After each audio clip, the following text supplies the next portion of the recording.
अभी के बड़का खबर आथे कोरबा ले बता दिन कि कोरबा के पावर हाउस स्थित लक्ष्मी ज्वेलर्स में लुटेरा मन हमला कर लूट के घटना के अंजाम दिए है। बता दिन कि पावर हाउस के रोड स्थित लक्ष्मी ज्वेलर्स में घटना हुए हैं। दिन दहाड़े हुए वारदात ले आसपास के व्यापारी मन में काफ़ी आक्रोश है।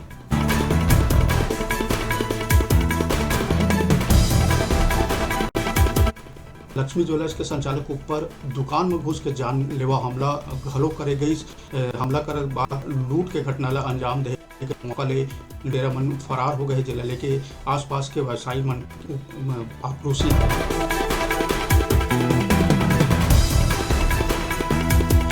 वारदात में लक्ष्मी ज्वेलर्स के संचालक की हालत बेहद नाजुक बताए जाते। आरोपी मन प्राणघातक हमला करे है ऐसे बताए जाते।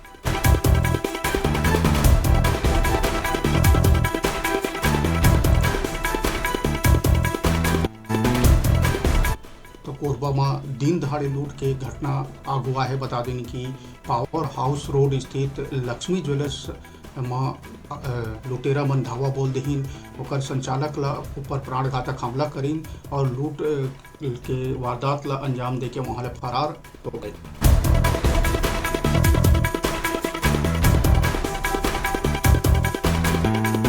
बता दें कि घटना के बाद आसपास के दुकानदार मन में आक्रोश से बता दें कि आज मझनिया लुटेरा मन पावर हाउस स्थित लक्ष्मी ज्वेलर्स में लूट के घटना ला वारदात दिन संचालक ला घायल करीन और मौका ले फरार हो गई।